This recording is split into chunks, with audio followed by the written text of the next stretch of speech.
Tant que je bongo, Pélé n'avait plus de numéro, quoi te joindre, elle n'avait plus où habiter. Tant que dans le locateur, non, avant que n'est pas Mamlopo. Mamlopo, je te salue Mamlopo. Ouais. Oui, mais des fois, on là-bas, tout, non, mais les gens sont facilement manipulés. Pour Namakamo, tout frère, mec a dit quoi? Tout le monde a zobé là. Besoin des Camerounais, parce que tout déjà dit au lobby, déjà, parce qu'ils ont des réseaux sociaux. Décision, ni frère, on est là. Oui. C'est normal, ça a peiné, on peut passer à la télé pour insulter, on peut mettre n'importe quoi, à commissaire américaine. Muto asala ke yaza na poto azana mukanda. Muto asala ke mamu lopo azana poto lelo. Mamu lopo finga e a traiter gaza PD, abimisa makila asima, muto comme dans niveau finga mbal na PD à TV. Et bon peine muto kuna finga na maki PD. C'est normal ko ya yambi peine, ça pas un problème. Qu'on a les mamu lopo tenaka na Yves Kalobo. Je peux nous dire, je peux nous expliquer le problème là. Télé Yves. Petite sœur parcellaire de Nabu. Mais parcellaire, c'est-à-dire ban avenue. Mobile n'est pas un noko parcellaire à l'obate. Mobile n'a un noko propriété à Bapeniel. Alors moi le quartier à maman à Bapeniel. Mobile maman le boss casse. Oui. Moi le quartier à maman à Bapeniel. Maman Bapeniel me présentant non mon peut pas garçon mais non il saute. Maman Bapeniel me présentant non mon peut pas garçon. Alors peine noko parcellaire alors tout. Au monde qui zongel bino. Intimité à Moutou, la famille à côté de la famille, ça dira la famille. Pour n'y avoir un monopole, moi si à oncle parcellaire. Il y a pas exemple moi si à oncle vénitière. Oh Jésus. Je propose à moi si à oncle à Véni. Aux hommes même monopole, aux autres calmer un peu Moutou. Non, toi aussi t'es ma soeur. Ah, donc aux autres calmer un peu Moutou. Vous êtes mes soeurs. Vous êtes mes familles. Donc il y a un monopole au moment. Il y a le roi Zasser, il y a un monopole au moment. Vous êtes mes soeurs. Donc quand il y a un Zasser parcellaire, quand il y a un oncle parcellaire, non, c'est la famille. Quand il y a tout ça, quand il y a un oncle, c'est vraiment. Sur les gars, je suis bien, on a mon oncle, tu as fini, on a bien. On a fini, on a bundé là, on a fini, on a le bagage arabien. On a pas mis l'arabien, on a fini, on a Pamela finga, Pamela finga pour nga pour finga eh. Comment côté là vas-y. Au côté là nga pour nga pela côté là. Pour nga pela côté là. Lo pour nga ça il faut la chaîne café. Faut la chaîne no pe. Tu as mon nom le ba. Zana pour ça été à l'amba Zion. L'amba mwana. Pour plus de $12,000. Merci. Et toi l'emba na on. On va dans 4,000. Yo linga da peñete. Boya linga nga pour nga linga. Na même Bible le bi mutache blo na elonga okanga Goliath. Donc muto lingi te ko lingi te muto lingi ngate ngala lingi ya lingi ngala po lingi ngate kan ngai pa ngate merci pareillement o vandi pena bino niyo surtout ton clan bo vandi na bino na but ka ko ruiner muto un jour son père a coûté un autorité moi beaucoup père nan ya yepene va présenter le roi de Koma Griffe va présenter à papa non autorité. C'est le beau-père de frère Mike Kalambaye. Le beau-père, comment? Lui, c'est le papa de Peigné. En bas, elle a un père. Oh, elle a un père, cette fille. Ah, mais moi, je croyais qu'elle n'avait pas un père. Hein. C'est avec tout ce que cette fille fait à la télé. Je ne croyais pas qu'elle allait avoir un père. Beau foutage. Elle est qui? Elle est qui? Maintenant, il y a des problèmes yo ba lu kabete yo les questions ça arrive. Non, un problème grave le roi ya bana ba lu les questions pourquoi ba lu papa ba lu maman. Tous os été papa zo zo simbaté à travers moto. Le ba bongo mais na éviter. T'as un problème avec le pot. Oh les questions. Pourquoi tu cherches à entrer dans les bêtises? Je sais pas parce que c'est non, Rose a un problème na pena. Pour ça il est que non, un problème na Rose a un problème na bien pété, c'est pas mon ami. Donc quoi il y a que Mike a le droit à contre-mur. On a choisi un moto. Il y a un boy qui vous ont bon et pas papa Roger pour tirer Mike contre-mur parce que pour ça ils ont ruiné frère Mike. Pour diminuer. Pour humilier de toute façon que ça la nièce tout cas pour anéanti. Et puis que frère Mike Kalambaye en Amérique, ministère ils en Afrique. Shekina musique ils en Afrique. Et puis que frère Mike Kalambaye en Amérique. Nous sommes en Amérique pour nous sommes les anciens dans ça. Il y a un rôle ma frère Mike contre. Moyen à Zombon à passion alimentaire et pas papa Roger Saté. Alors l'ingam à Zombon a procès judiciaire. Pour le procès judiciaire, on va imposer mais quand même qu'on va en Amérique. Mon projet c'est qui. Or, ce qui Andimi Kozombongo et pas parrain. Pour les balades $10,000. Exactement comme nous sommes en télévision, le roi est responsable au moment où Yomo Kosa conscient à Moussala Nambi. Tant le bac est mal calamba et Ambakaïte, mais calamba et Bengakaïte. Un lobby est le quelque chose à battre. Avec tout ce que Péniel a fait à la télé. Tout à battre. Tout ce que Péniel a fait à la télé. Avec tout ce que Péniel a millier Mike, de tout. Donc, un millier Mike a bandé tout. A traité de tout sauf rien. Abimana bandeko na ye abimana bandeko ya Mike yemoko donc a traité Mike nyonso na télévision yo moi c'est Mike l'équipe a moi soutien mutu na ministère un lekechu réputation na ezo compter économie na ye pour Shaddai atanga na école privée ce bamoni Shaddai atanga na école privée baka monter parce que Shaddai a besoin d'attendre à l'école, il y a l'État. Na moi la no liboso tanga na école il y a l'État. Mais moi la no mi balazo bela abika. Ozwa banini wana. Ba économie no soi-disant que salaki depuis 2018 ozwa yango o soigner moi na yo ya mi balé yo femme forte au boko la bana yo moko. O liboso tanga na école à l'État. O soigner ya mi balé. Na o liboso tanga na école privée. Mais on a mis balati à la maladie au ponini.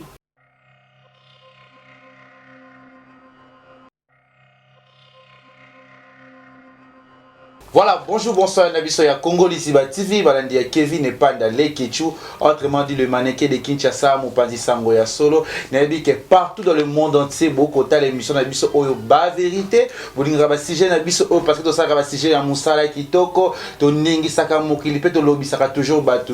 Yango Etenga Kevin et Panda Lekechu, Nabi le Naye, Awa Kolukabino, Naye, Tenaba Ekran, Nabino, Boyo Ba Vérité, Boluka qui est Aloba, Maloba qui bien te, mais les lois que expliquer Biso, les lois kolobela biso vraiment kitoko lolo tokoyo kae moi kabe ya Yvette Nanga lui c'est ma sœur chérie que j'aime beaucoup que je l'aime plus que de tout mon cœur parce que l'autre ça fait un bail toujours tourner ça fait un bail abonné tout ya Congo les iba bazo manquer malgré que ça soit lembi ata kitia matisa et oleka yango te l'autre aussi à collaborer IVK News to ça toujours Moussa de message ça la sur actualité ndenge ezoleka parce que ce qui a l'obité na robalisusu na makambango naza wana pesi merci na ba mama tout ya monde entier hôtel la partout le monde entier pe na bosete na Katia Canada Gastino Mangala barre 30 jeunes à Montréal Gastino Mangala barre 30 jeunes à Montréal na pesi Ombote pe na pesi Karine Baya ba Karine depuis Canada na pesi Ombote ba na bosete sauter da chichi bola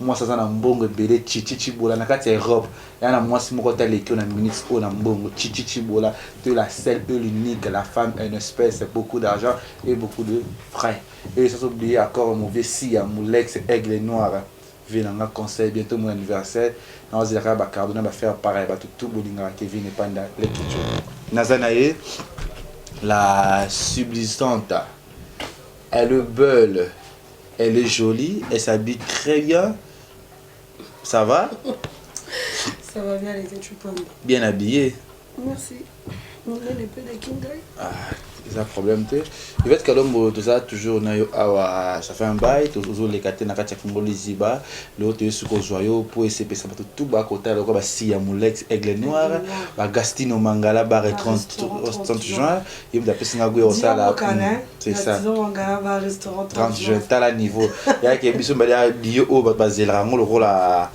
les camoments boy important tout comme ça kanzambe important ça la kamambe kitoko pour ezalaka bien il va être calombo message ni opération na bato ba kolando siko na émission biso ba vérité o to koloba lelo koloba nini s'adresser na bato tout ba kotalo siko o ba kolanda marambo koloba siko na kati ya émission na biso oui oh bah voilà pour ces 100 jours j'ai jure de dire la vérité rien que la vérité et moi là ma dose de l'année ma phrase Yvette, déjà dans mon équipe, on avait Michel Belé, Belé. quand même les Oscar Maritou, le millionnaire en culotte. Oscar, je sais là depuis quelque part depuis Chine. Il est tellement mignon, les gars. Je vois que ses bras, il fait comme ça. Ma joie à génération dans la ligne trop. Oscar Maritou, Darkabangu, Merveille Kisasa, Kabombo Kasongo. Il est tellement mignon. Il est tellement fantastique. Et lui, vraiment, il est plus que tout. Et je n'apprécie pas de Biskozali, Kuna et Zadio Kazadi, toujours dans les bons. N'apprécie pas beauté. Il va être Kalombo, Tozanayo, malgré les choses de M. Béa, il peut pas nous balader parce que Congo les Iba, ce pays rond-point, nous allons à la 4 heures à vous avoir information. Toujours un moment qui est si j'ai eu les Obutamaka et Agnoso. Tout le monde a ramé à Peniel, et Kitake Mata, Baboyani, Anyokolaye, Abetakaye, ça, papa, et Kiti Zongi, 2 ans ici là. Tu es ce qu'on va dans tout le monde, si j'ai ébimi sous concernant moi, ça les cagnottes, mais ça s'appelle ça cagnotte. À Osenga aide, la population na biso, na monde entier, bah aider. Mais qu'au cas moi, nous tous, biso nous stoyebi, frère Mike Kalambai, on appelle ça kabadon. Ouais, il dakabatu. Ngana cause on a problème de monde, on a problème frère mais so bengi à curiosité te ko benga. Tu éviter idée na bino nos famille d'abord. Tout ça ça que petite série à frère Mike. Tant que na likam oyo moi so ya bino ex na bino bozala na frère Mike a salé likam bobo. Tant que mon likam on a fait na réseaux sociaux. Ça les bino ndeni. Tout ba na. Tout ça on a OK. Non, et ça la vie sur le côté parce qu'on peut être surprise que par quelqu'un on s'entend pas. Mon tour, il est capable de tout, tu ne peux pas te surprendre. Et à l'oco, là, vous avez un master, Abi n'a pas un peu, mais ne sera mon beffa bien à ma est-ce que vous avez la vie? On est la vie parce que c'est dans ses habitudes. Donc, tous les habitudes, qu'on va créer les cambousseux, les camions, vous pas venir créer ailleurs. Vous la vérité, vous venir créer bon, déjà, Nzambe ndako kata likambo Nzambe azala juste Nzambe ayebi ndenge asalaka mpona bana donc c'est un peu ça. Nzambe ayebi ndenge asalaka mpona bana Yvette, tu vois pas que c'est pas bon lelo komona cette réputation ya pasteur Mike lelo akomi pasteur nayebi te herbe nous likambo osolaki en famille te pour ko résoudre parce que abi mwana zanda azobe la colonne vertébrale o ngaza vraiment prononciation colonne vertébrale sikoyo likambo ya 12 000 expliquez biso nana. Oui, les questions dans le bac qui ont déjà, le rond n'est pas mes rond-point. Il y a des rond-points pour que ma rond-point faut les gars venus pour dans le bac qui ont déjà expliqué qu'il y a on déjà que le femme Kalambai n'était pas au courant de la maladie à moi. Comme a dit la mère de ses enfants, elle a dit qu'il y a Benaki Frémaï, qui était atteindre un message, donc moi je veux dire que sa femme, elle a été dans sa maison, elle a dit que frère Mike il a un problème, il y a un téléphone surtout, il y a autant un message, il y a un numéro inconnu. Vu que frère Mike a dit sous le numéro n'a été, ni adresse n'a été, avant qu'on vende à Toyokaki, tombe à Olukaye, Baolukabana, qui a Zawapi, Bana Bazawapi pour quand même. Par rapport à des personnes qui il fallait qu'il va couper ça pour ne pas parler papa Roger que je salue en passant. Tant que bongo Pélé n'avait plus de numéro pour te joindre et elle n'avait plus où habiter tant que dans le locateur que non avant qu'on n'est pas Mamlopo je te salue Mamlopo. Tant qu'on vendait pas Mamlopo babebani kuna babebani to lukae babiso na bando vande pas abando vande wana avant a chabiloko na page wana kala to lukae na bana on a frère mais pasteur Mike OK écoute de wa Mike en Afrique ba parrain bande comme sous baza na États-Unis ba luka penye pour na bana abatami ba luke ba moni tende ba yo yebso na bando vande pas muloko tant on vande pas muloko babebani na muloko baby c'est la quête. Bah oui, bandeni qui numéro 1 et qui numéro 9. Bah oui, bandeni qui atteint un message. D'après ça exemple na ngoto. Na bi les ketchu. Pardon denga les ketchu. lakisa ba message wana non lu zena na posa prévéder ngazo téléphone ouais voilà moi les autres qui ça m'a déjà les autres namona ngamo les canadines et tout chama sa capture les moi les autres cas bomoni message ba message non lu à l'écriture moi on m'a dit ça on vite bon ba message non lu à l'écriture kutu bomoni zivana l'écriture ana ba message non lu et bon ma kalamba bandi carrière musicale l'écriture individuelle que l'écriture a 10 ans maman mais ma kalamba a la carrière musicale ça fait plus de 15 ans si vous voyez bisangai a osé un message non lu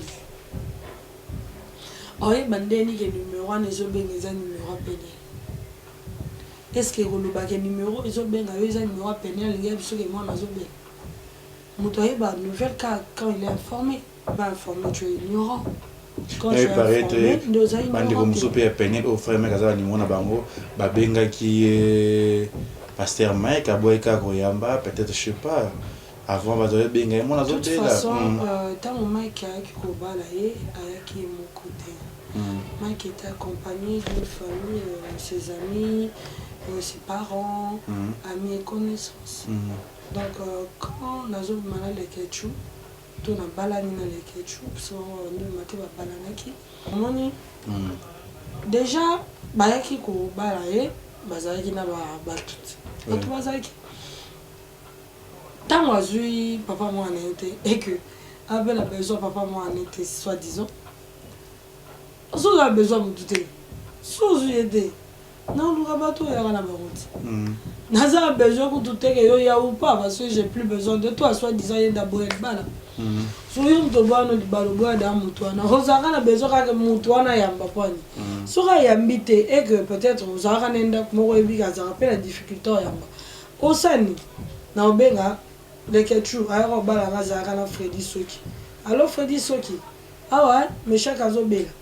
Les ketchup au balanga zakana Jonathan. Allô Jonathan, allô Dario.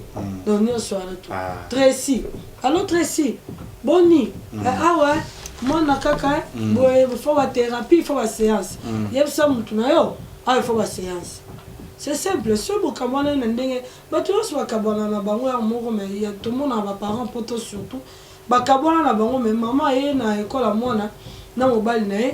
Papa est na école à mona na moi si na e. Ba na bango ta mona. Mais bah il n'a pas sur la paix ça va bah il ta mona mais ça te que ce beau cabane il faut beau cabane bandenge mo bo tanga na te bana kati ba mikolo balobaka masuwa et les kaka mais libongo et tikalaka donc bana le roi bana kati c'est que libongo faut tika le temps libongo zo tika libongo ko tika te bandenge bakanda mo bo so ndeni non so boyi mutu ya boyi déjà c'est bon il assume que boyi. Mais au moins, il faut ridiculiser, humilier, qu'on sujet pour l'humilier. Déjà, bien la famille, déjà, pasteur, mais déjà que Aïba malade, moi, on a tout indiqué Canada, Aïba, déjà, on a beau déjà, la formation, c'était quoi? Il y a déjà sur le bomba sexe à moi, non? Aboya, pasteur Mike, sexe à moi, les années. Au moins, il peut être à Afrique, Amérique et à. Mboga moko développé. Quand on a une malformation, on y a besoin de bandana libomo. Qui moi on a une malformation. On y a déjà état moi non bandana libomo. Ce pour botter gizengi. On y a besoin que moi on a osé gizengi. Ce pour botter moi on a une malformation physique. Bon, il y a que moi on a une malformation physique. Ils ont déjà ligné na poto. En plus, poto des ana namboka o bango bazali normalement. Ils ont une assurance à Bana. Assurance à Bana, ils ont un âge à 21 ans. Donc, ceux qui, Mundele, avec un traitement, non. Mundele a traité, après, il y a un bon exemple. Il faut foutre. Si on a un état, peut-être qu'il va foutre. Il y a ce qui va foutre. Le problème est que mais Mike a une famille. Moi, on a un tata. Ils ont porté comme tata. C'est que soit un problème bien à tata natiaka te que yo soit yo bi que moi na bandaki madame na ye muto remarquaki que moi naza na problème na 9 mois à crèche yo moko pe sous lobby que na bon moi na déjà au banek au vendissait déjà na banini donc eza madame te muto a faire remarquer comme ici yo mo bander au vendissait pour moi que le kuta muto robosana en plus ce qui muto azo bota na poto ayebi eta mwana oyeba ebanda oyeba banda na naissance donc depuis tant ye abota ki faki babanda mambo thérapie wana depuis mwana bota maki ba bisa déjà papa na qu'il faut ba séance de thérapie peut-être seulement la poussani ou soit de mon azabo na yebi ndenge ça le matin mais sinon il fallait que papa mwana za au courant que moi na malformation dès son naissance tango papa mwana yaki kotala bana tango boyaki la junior bakota boyaki papa Roger kota ya mec insista ki bakota la papa Roger pour na yota bana ndenge papa Roger c'est le parrain de frère Mike l'ex parrain de frère Mike quand on peut dire ça, on va tirer les mots à $40, on a évité seulement la façon bonbon à biscuit, il faut la somme à la $100. Ouais, tu as 20 euros, on a $40. Entre parenthèses, il y a des agues dans l'approche. C'est une fois, on a un bon célèbre, mais la minute, on a un mais tu as monté, mais un bon social. Tous un homme. Et à côté, Moutaro, ça peut être un patron, un DG, un social. Mais sur place, il y a un cacheté. Pourquoi vous avez 2 ans dans la banque, mais sur place, tu n'as pas de cash. Pourquoi ça n'a pas pour vous en bon? Moutaro, jamais qu'il y ait autant moi, on a pas quand même. Sûrement, il avait quelque chose, sûrement, Azaki n'a. Mais bon, soit, on n'a pas tous un sujet en tête. Mais ce que je sais que frère Max, ce n'est pas un homme méchant. C'est pas un homme méchant. En gros, tu vas pas même frère en train va souffrir. Ça c'est très faux. C'est vraiment faux. En plus, j'étais où je disais. Papa Roger. Les États-Unis, ils ont une assurance à moi, à 21 ans. Ce qui que les Sengi, les Nazolbana, qui sont Azala, papa Roger, les États-Unis, Azala docteur, Azala ex-parrain à Bango. Azala, il y a Julie, Azala qui a frère Mike Kalambaï, Azala les États-Unis, Mobile n'est pas un docteur. Azala, il y a René, Chikuna, Azala grand frère Mike dans les États-Unis. Alors, grand frère Mike Albosso, donc Azan va parler à Mike. Azan va te bénir les États-Unis, on a ouvert la soie moi. Dès que tu le docteur Jeff Jadi était pour le moment aux États-Unis. Vous assurez que y a Mike a tombé le téléphone, docteur Jeff Jadi, il y a mon fils qui est malade et tout aux États-Unis, ça demande de soins. Et puis docteur Jeff Jadi était à Tiki, frère Mike. Vous assurez que na bengi vrai. Oui, alors oui, quand même. Moi, il y a Mike Kalamba, il y a Mbale, à Zobé dans les États-Unis, parce qu'il n'y a pas moyen que le docteur Jeff Diadia ça a quelque chose et tout. Vous assure que $12 000 est collé Mbala. Et pas le docteur Jeff Diadia, il était à $12 000 est collé Mbala. La famille, Mike Oba dans les États-Unis, $12 000 Mike Kalamba est collé Mbala. On peut se moi. Point d'interrogation. Donc, quand on va une émission, on dit que nous avons fait ça, on peut ça battre. Azo aider bateau. Tout le soit allé mais on va dire bon avec ta cause. On vit mal. Yo ndo to va na William bon ya Mike. Nga kutu ko lo baté. Bateau nyo surtout ba environnement Mike Kamba le boy ebete. Mutu so environnement Mike Kamba il y a bon Mike. Souvent quoi plus forte raison banana. Le fruit de ses entrailles. Alors bon on peut savoir on peut na en plus, nous avons la malade. On va recevoir la tête. Par rapport à la passion alimentaire.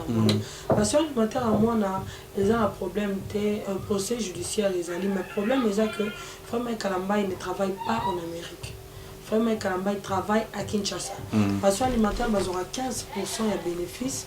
Il y a papa, il y a la maman, il y a la bana. Il y a une femme seule. Dans les États-Unis, il y a un single mom. Donc, mais la Cathy n'a divorce, non? Non, la Cathy est. Non, parce que le frère mec fera que les États-Unis va confiner directement le lendemain. Aza femme seule déjà la protection sur le que femme seule n'a pas mis balai foutre dans l'état. Mais Aza on a ce qui manque, à cause de 9 000.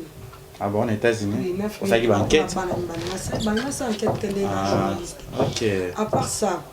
Na 1 mois 9 000, 1 mois 9 000. Bon, ça, je sais pas trop, je sais pas Coco Tamakati.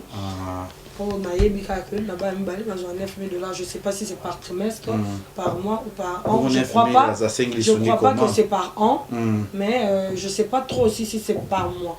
Mais je sais pas, là, je peux pas dire de n'importe quoi, ouf, parce que je sais pas. En plus, Amérique est un Amérique, ils ont bien organisé, bien structuré. Donc il y a le bidéa qui est monté la bande de séance. Après bah j'ai bah 4 séances, bah c'est $12 000, $350 par heure. Déjà $350 par heure. Tu éviter combien de séances moi le faut hasard. On peut ça la $12 000. Tu éviter combien de séances moi il faut apporter. Puis ça la 9 400. Voilà le vaki. Sur tu tiens 350 fois 10 heures. Toi dans $3 500. So tu évites combien de heures moi il faut à l'écart. Déjà 9 400, je ne vois pas 350, quel que soit le nombre, et ça à 9 400, je ne sais pas, je vais recommencer mes calculs. Donc en fait, c'était pour dire quoi? Attention à la vérité, attention à cause, c'était pas la procédure. Attention à un besoin au Liambon. Et ça, papa moi, baboti na aza na 1000 droits au Liambon, tata moi. Si à beaucoup faut aller en bon bon aboti na mai exactement comme nous sommes en télévision le roi est responsable au moment où yomo koza conscient ma mosala non bien tant le baké mai kalamba ya mbaka été mai kalamba benga kaité en lobby le kechuto za bato avec tout ce que Peniel a fait à la télé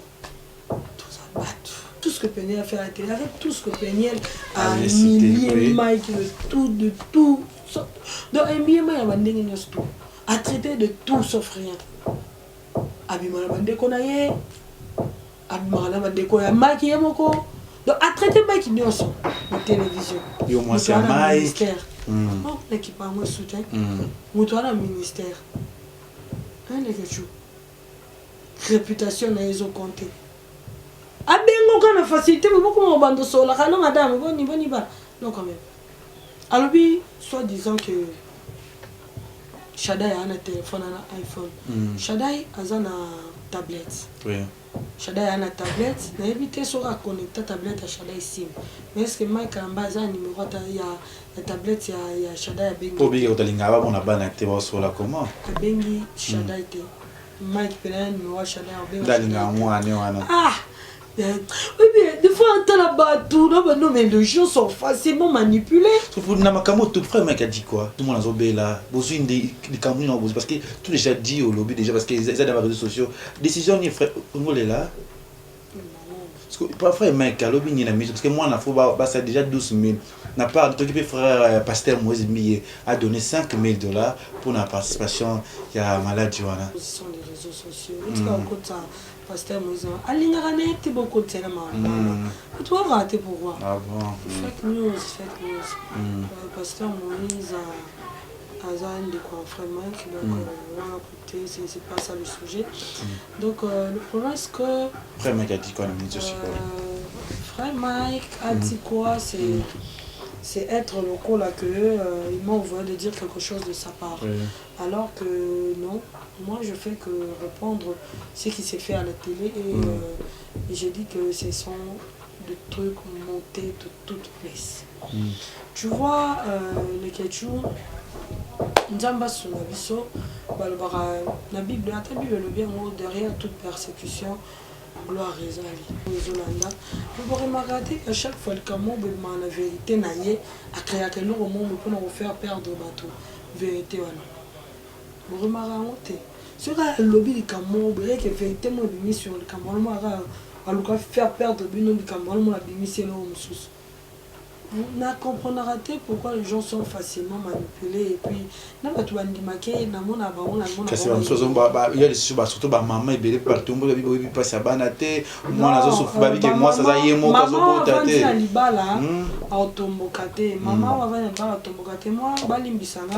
je veux dire que c'est plus les femmes désespérées, femmes seules la police 100 mètres Sundola bango bayo bala basi na Afrique bao pena bazara bango bazara ye moko na bana des bateaux oyo bazo soutenir Peniel, bazo comparer expérience de bango l'expérience à Peniel, alors que chacun a son expérience. Peut-être bino kande bovandi wana, peut-être au moins tant de bateaux bazo soutenir Peniel bango Alexa vit na bango te na télévision. Pourquoi? Parce que ba botana ba Franck Moroboy, parce que ba botana ba Elodie Moroboy, parce que ba botana ba Jean Moroboy. Le roi baza va célébrité mais ba l'action na TV zate, ou soit parce que baba mature mais ba l'action na télévision zate. Peniel soit beauté n'importe qui, tout le monde peut en comboter. Mais là, on a de la TV pour dire ça. Quel que soit que Mike Amando ça on peut à solo. Mais là, on a le TV, on a réception. Alors, on a beauté un garçon Lionel. Lionel a été, a une célébrité, a une unité.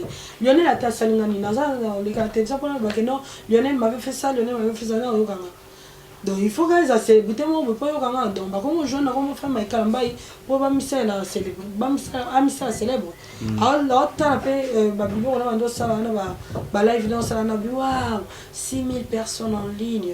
Oh je crois que si tu n'étais pas l'ex-femme de Mike Kalambai tu aurais avoir 6000 personnes en ligne sur Instagram. Maman tous à la tolo ba la vérité on va on te bébé on va attends 12 filles qui va commenter. Au cas où les gens ont pas le make-up, to banga balbano, et moi l'embello c'est make-up. Bon de bimaki. Je te dis que ezalaka. C'est votre na visage de yoto le to lingra Peniel en moté c'est trop dur. Asa être humain, nazana. Tu parles toujours de mal de Peniel. Non. Non oui normalement. Oui. Non, des quelque chose.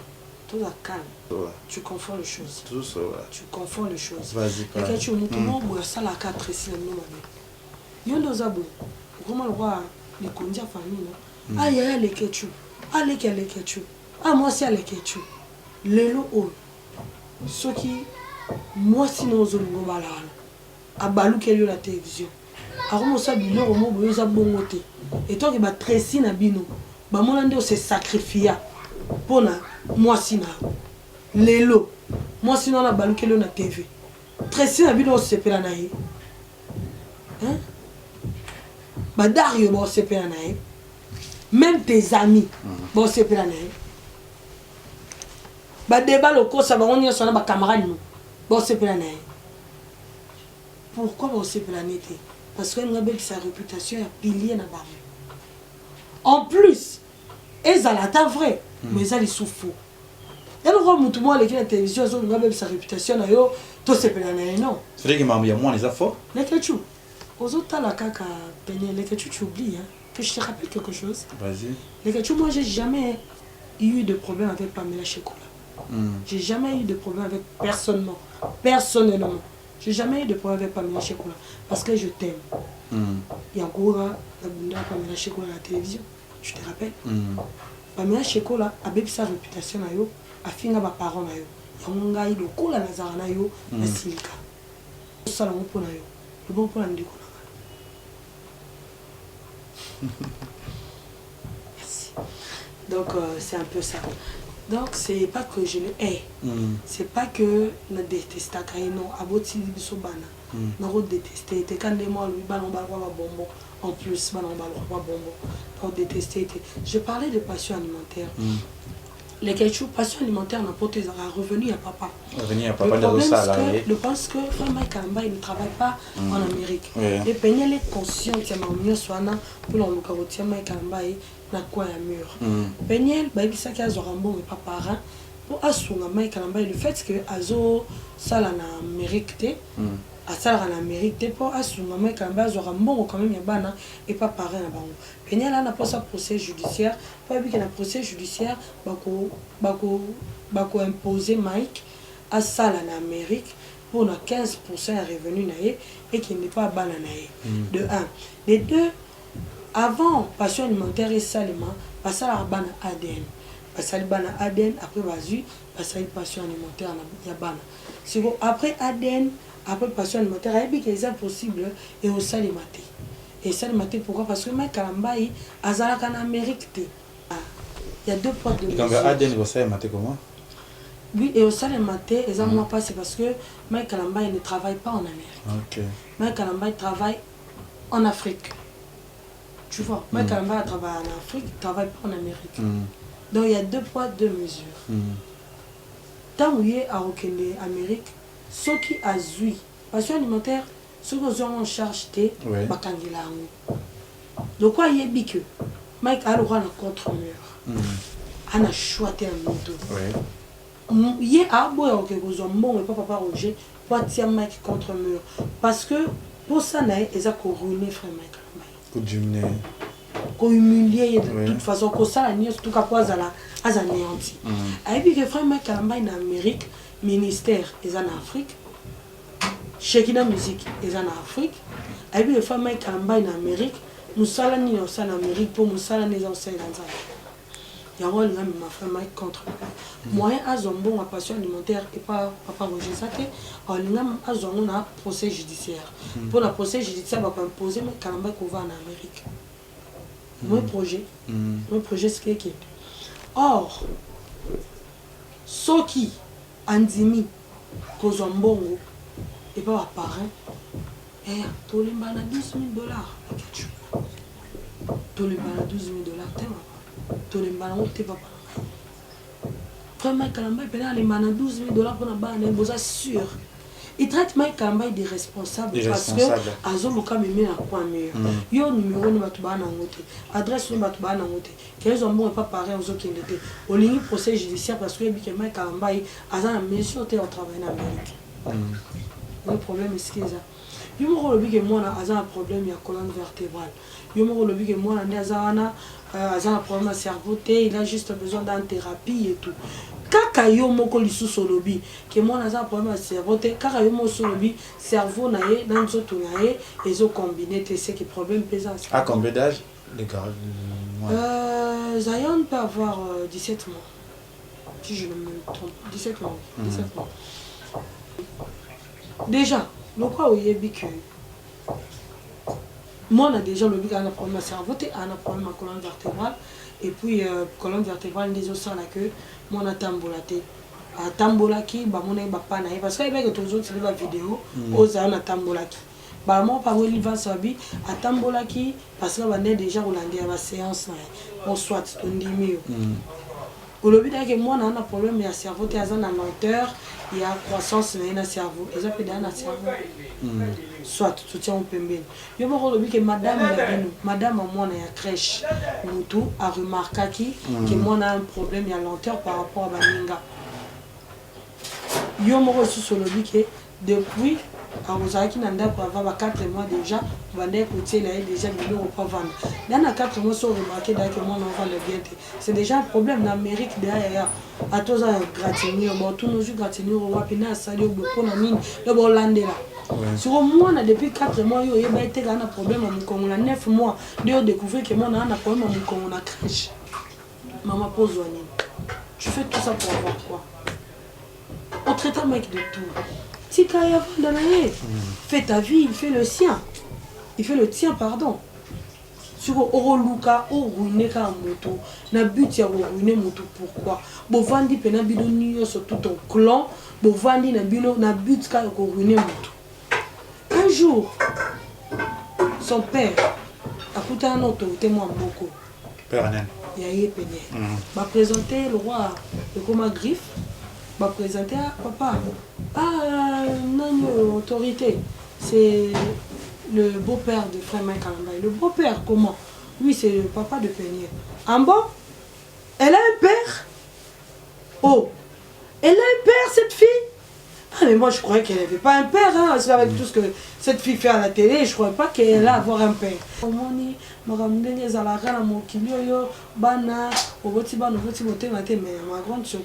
n'est pas le baguette.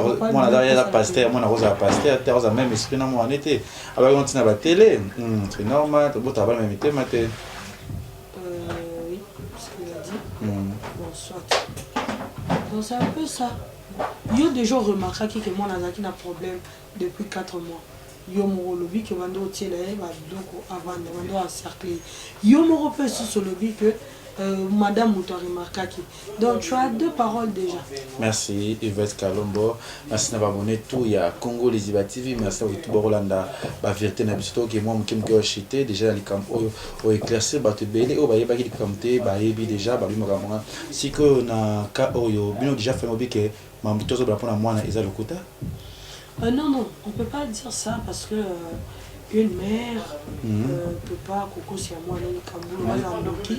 Donc un jour, tu remontes et tu redécouvrir qu'ils ont le quota, tu as confirmé qu'il n'y a pas péniel. Donc, tu as confirmé qu'il y a ta dame. Et il y a un problème, mais ta dame. Mais pour ma cerveau, mon livre. Donc, c'est ce qui est il y a le quota.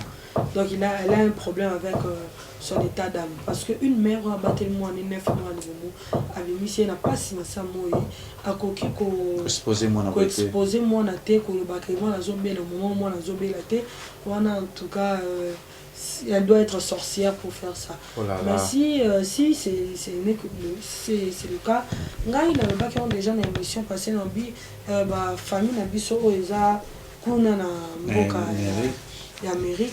Bah mais quand peut aider biso bah mais nos solutions et donc on a pas l'hôpital en attendant procès judiciaire et ça les mains bah qui l'hôpital au moins na à bazo traiter moi parce que il paraît-il à tanga qui comme hôpital de télévision Oscar au hasard mobile grande sœur hasard docteur papa Jean au hasard parrain au hasard docteur papa Roger pardon hasard docteur donc bah kende l'hôpital wana bah mais quand on fout à ma frère wana pour nanga c'est là qui vraiment que la famille nanga bah bandeko nanga bah natia ou bandeko te natia ou ba famille te bandeko frère Mike Kalambai bah aider biso ya kokoma na hôpital ko fout à facture wana otika te maman na ya fout à facture wana parce que oazo luka ezaka ko humilier biso ko humilier tout le monde ko humilier na bato ba kufa na bato bazoya na famille ko humilier la progéniture donc c'est qu'elle fait.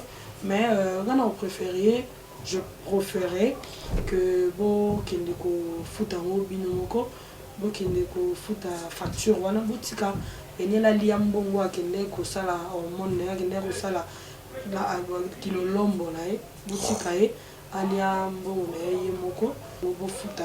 Pas le côté moi mon lot pour ba benga pour ba cause de famille na bangote. Elle est qui? Maman lo poche elle est qui? On a des problèmes yo ba le copete yo les questions ça arrive non un problème grave le roi ya bana ba le les questions pour le papa ba le maman tous les soirées papa zo bazo simbaté à travers moto le ba bongo mais na il y a un problème oh les questions pourquoi tu cherches à entrer dans de bêtises je sais pas parce que c'est non Rose a un problème na pena pour ça il est que non problème na Rose a un problème na bien pété c'est pas mon ami oui un problème c'est normal ça peine va bien quoi non on peut passer à la télé pour insulter muto mais na poto muto ko akobisa ya américaine muto asala ke yaza na poto azana mukanda muto asala ke mamu lo poza na poto lelo mamu lo pa finga a traiter gaza PD abimisa makila asima muto comme dans niveau finga mbal na PD à TV et bon peine muto na finga na baki PD mais peine c'est normal ko ya yambi peine ça pas un problème. Qu'on a les membres de porter na kana il va se calobo je peux nous dire je peux nous expliquer là tu la connais vous là déjà mais bien ça à théâtre mais bien ça à comédie mais bien maman journalisme journalisme na yebi les questions na yebi quand même konzi na yebi wa média en ligne na yebi adoywe na yebi Papi Mboma, na yebi Ulika Mbe vraiment vieux, na yebi Ariette Kashinga, na yebi Noëlla Madinga, na yebi plusieurs qu'on ne peut pas citer les noms autour là. Na yebi la maman journaliste, na yebi la maman théâtre, film Bouya Baboke, à ça là qui pas Caleb a fait sa chance à recruter, na yebi le film Bouya à ça la rôle qui Coco. Maintenant on a soldé très bien en train de belongine biate, ba banda oye belongine biate, ba yebe belongine na TV la poto. Mais ça to yebe belongine ta to yeba film Bouya ça ba maquillage. Ya ba Coco boye à la télévision donc c'est bon. Pourquoi ça na bêtise pardon. Donc on a sous tout ça na bêtise on ça na terrain mo boyo kwa na sika kwa ni. T'as un problème? Tout ça émission bien on a tombo kwa ni. C'est quoi tombo comme ça? On va na soutenir tombo na TV na déconner. Donc bon là il va la parler hein. Pas tous vos amis balles. Respecte Mamlo parce qu'elle est mariée.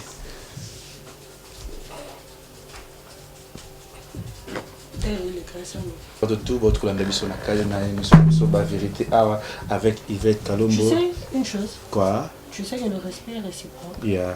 Merci, continue. Mais tu ne respectes pas? Donc, le respect, on doit seulement respecter ceux qui sont mariés. Pour toi? Non, même pas. Réciproque. C'est réciproque. Merci à vous tous. Salut, Maman Lopo. La fille, elle a dit une chose à la télé. Yvette, petite soeur parcellaire, mais parcellaire, désolé, pas venir. Mon bal, il n'est pas un parcellaire. Allo bate. Mon bal, il n'a pas propriété à Bapeniel. Alors, moi, le quartier à maman est Bapeniel. Moi, la maman, boss casse. Oui. Moi, le quartier à maman va Bapeniel. Maman va Bapeniel, je te présente, moi, je ne peux pas garçon. Maintenant, il saute. Maman va Bapeniel, je te présente, moi, je ne peux pas garçon. Alors, je peux parcellaire à l'ortholo. Au monde qui est le bino. Intimité à mon tour, il ne s'agit pas du sang. Il s'agit de les gars, peut-être que les gars, cousine ou cousin, peut-être aux lignes, peut-être jolissé à la biseau, peut-être on ne sait jamais. L'obité qu'on est quand on est jolissé, on a fait exemple. Donc ça peut aussi arriver. Les gars, on a la robe développée, mais d'économie propre à qui mien. Ça arrive. Ah. Donc, il ne faut pas dire des bêtises au dans la mentalité. La Bible, avant, on a zéro ans sur Ninga. On a les bails qui étaient mis dans l'issue. Il y a un bail qui a été peine. Il y a un côté de la famille. La famille, à côté de la famille, ça dérange la famille. Pour nous, il y a un monopole de la peine. Moi, si oncle parcellaire. Il y a par exemple, moi, si oncle vénitière. Oh Jésus. Je propose à moi si oncle est venu. Aux hommes, même monopole, aux autres calmer un peu mon tournoi. Non, toi aussi, tu es ma soeur. Ah, donc vous êtes mes soeurs. Ah. Vous êtes mes familles. Ah, donc il y a un monopole. Il y a le roi Zasser, il y a un monopole. Vous êtes mes soeurs. Donc quand il y a un Zasser parcellaire, quand il y a un oncle parcellaire. Non, c'est la famille. Quand il y a tout ça, quand il y a un oncle, c'est vraiment. C'est le problème. Bien tellement de quoi il y a. Vous avez un plan de on est au téléphone. Où est le téléphone? Aline. Aline. Arrête, ne dis pas ça. Continue, jamais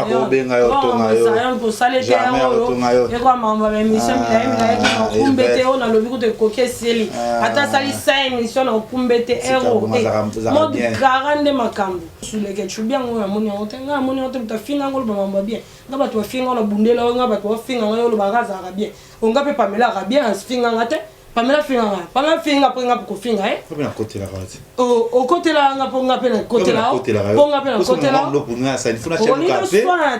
Funa chabi no pet. Tu za mona mamlo ba. Zana posta na ite ngamba Zion. Ngamba mwana. Pour plus de $12,000. Merci. Et toi l'embana ngo. On va dans 4,000. Yo linga da penete. Boya linga ngapa ngalinga. Na même Bible lobi mutache yo blona elonga okanga goliati. Donc muto lingi ote golingete. Muto lingi ngate ngala lingi. Ya linga ngapa ngalingi. Ngate kan ngai pa ngate merci pareillement. Merci na bato tout votre ndabiso ana ba vérité avec Yvette Kalombo Morabe ya Kamala Mohamu Lopo. Merci et tout. Message au ça dit. Tellement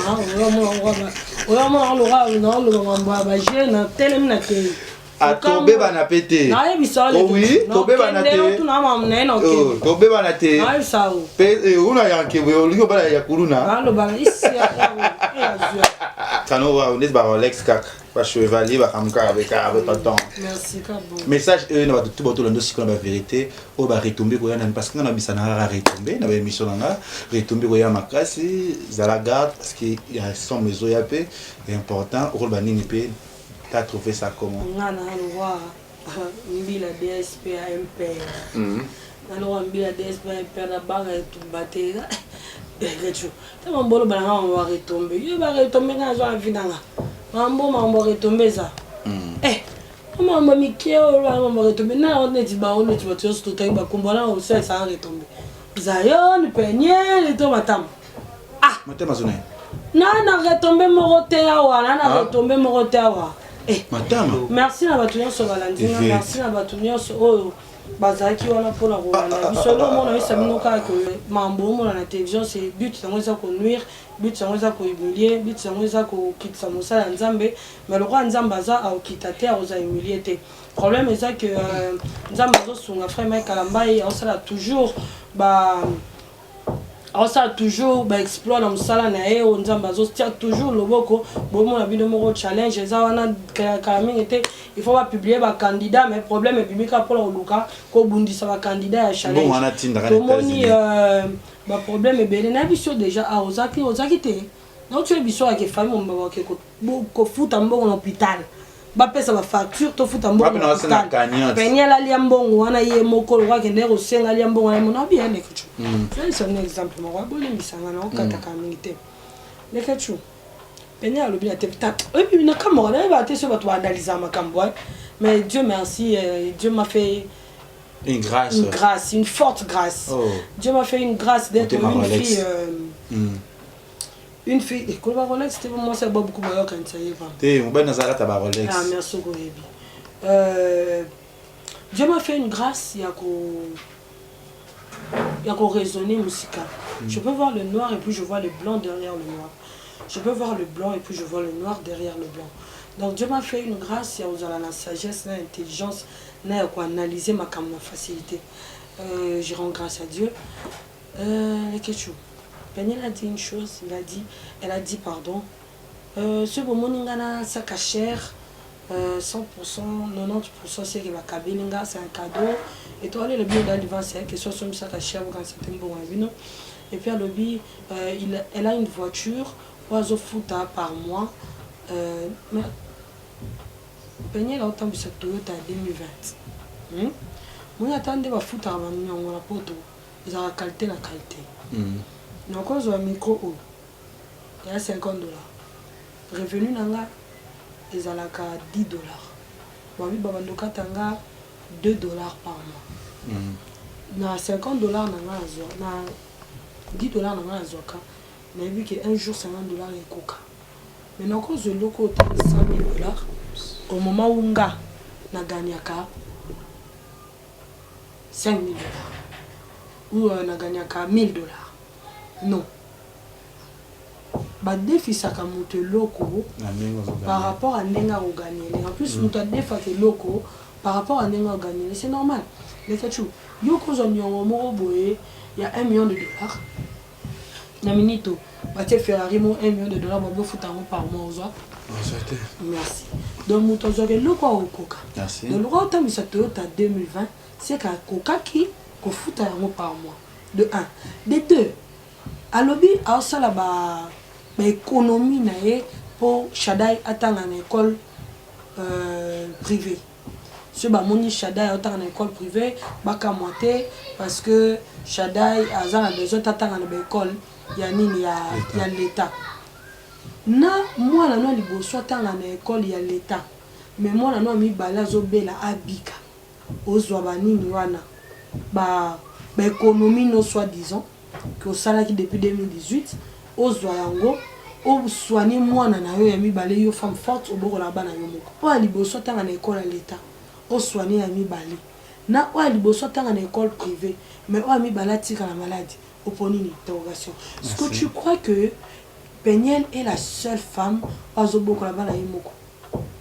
En plus de ça tout ça on en a parlé on zonga wana Shaddai na Kinshasa ba côté une école belge. Les gens qui ont une école belge.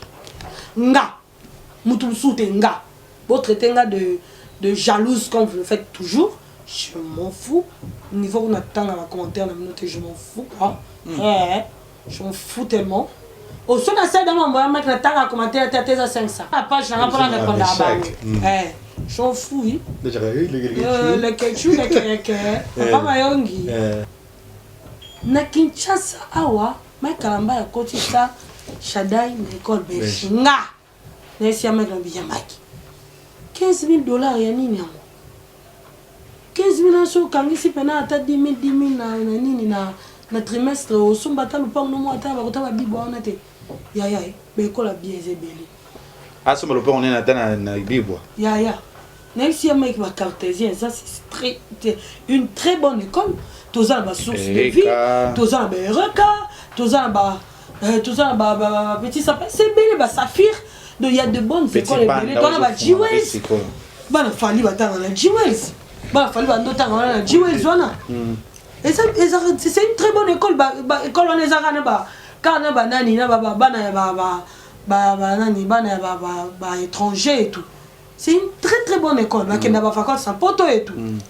Il y a des écoles pour 5 000 $, 7 000 $, 6 000 $. Des écoles que tu peux au code, il y a une école belge, c'est trop cher. Ah, aux Anglais, 12 000 $, c'est un peu fou. Il y a les ketchou. Quand tu sais une école belge, tu vas foutre les Minerval, bandi classe, c'est lundi, vendredi, maman va quand même s'arrêter. À quel moment aux États-Unis? Moi, c'est ça. Bon, il y a des pertes. Si on a un bon goût, il y a des pertes, moi, il y a maladie, les ketchou. C'est flou là côté là, il faut qu'on le va bien, et ça va très bien. Ça, sur là, il me supporte, il va à lobby, répondre, et ça va bien. Tout le monde. Attends, répondre, tu es ça, lobby. Merci à nous, les sur la Congo, les Iba, IVK News, beaucoup de toujours qu'on s'abonne, voilà. Il est important, ça veut dire que l'on a un peu chaud parce que je me sens un peu grippé, je me sens un peu pas bien parce que fallait qu'on a ça, c'est mon boulot, dans le salon Yango. Merci à vous tous, merci à tout Kevin Panda. Bientôt l'ouverture des restaurants Village Panda. Bientôt la nouvelle adresse, vos adresses à bien, vos mamans qui toko. Merci à vous aussi Yvette Kalombo, moi je t'aime beaucoup. Il ne faut pas me rappeler le nom des insectes, je tire de tout dans mon émission. J'aime pas ça. Et toutes les bonnes fraternités fixées à grâce et bisous Fredine Soto, c'est Sali, Jonathan Dario, toujours les bons. Ta maman n'a ça. On appelle ça un beau détail. Dédicace à ton homme, il a beaucoup de Alex. Alors, c'est mon bal, comment est-ce qu'il toque? Ça, j'étais c'est un condition de mon bal. Il y a un posé, t'as comment à merci à l'Union sur Congo, malgré mon invité, IVK News. Abonnez-vous à IVK News, IVK News et Abissomoko. Aïe par des chaînes à frère Mike Kalambay, IVK. Kalambay. Kalombo Kalambay. Ça. Congolais, hein? Congolais, ou tout passé, hein, Congolais? Quelle dédicace à tout ça de Bassi? Oui, des dédicaces. Je fais des gros bisous à Kaïm Okondira Baron, ma chérie. Je fais des gros bisous à Ira Ramsès. Merci, Génération Consciente. Merci à ma page Jos Polémique, Massoula Malakin, la maman, ma meilleure page Beauté et tout. Les news. Merci, les news de Star, tout. Merci à vous, merci Léa Toussam Dombassi de moi, merci beaucoup à Yassi Amlex Eve Noir, un grand merci à Oscar Marie Tout, un grand merci à Seven Tranche les chaînes chez Yadjoli Atala, Seven Tranche les chaînes chez Yadjoli Atala en chair et en os, merci à toi. Et chair et en os. Merci à papa Dédé, mon passe avant de passe. Merci à Aya, Willy Mouché, Nico Damboka, pour Bépani. Puis, on est tellement, c'est mon papa, Willy Mouché. On a pas déjà un anniversaire, dans une charge. Il y a là, na charge, ressemble à 4 ngulu, na charge ressemble à 10 ngulu. On a un grand-père, William, garçon, moi, solo, l'arabien, le roi Willy. Donc, non. Un bon tonton, donc, moi, je vais il y a un coup à tête inanée, mais on boit quelqu'un à Willy Mouché, Nico Damboka. Et solo, les deux. Kaka, ça dit c'est anglais. Est-ce que mon mobile est mort au bout? Il est pas chahido. Merci à toi, merci à DM, merci beaucoup à celui qu'on appelle Maman Belinda Kim de Nuade. Merci à toi, merci Belinda Kim. Salut à Pichou, le boss avec les tam-tam. Merci à vous et un grand merci à celui qu'on appelle Fabrice Moulélé. Vous êtes tellement belé de fois. Merci. Maman Joséphine Bola, maman Pasteur Paulingo Tokito Kopeta. Merci. Merci. Oui, c'est déjà l'heure. Le réalisateur me signale déjà ça fait l'heure. Il faut décrocher, il faut couper. Mais un moule que tu as su ça, la salle, mais un salé loco. Ah si, au télé mikolo kozwa oyo. Oh, mobana za salo kitoko. Voilà. Na so tu as fait mon zote a wili ka côté ba tatu koto. Oh là là, c'est excitant. Tu entends Dario. Fais des sourires. Allez. On vous attend. Merci à Fodi Soki, merci à Jonathan Dario. Bisous, bisous, Rigaine.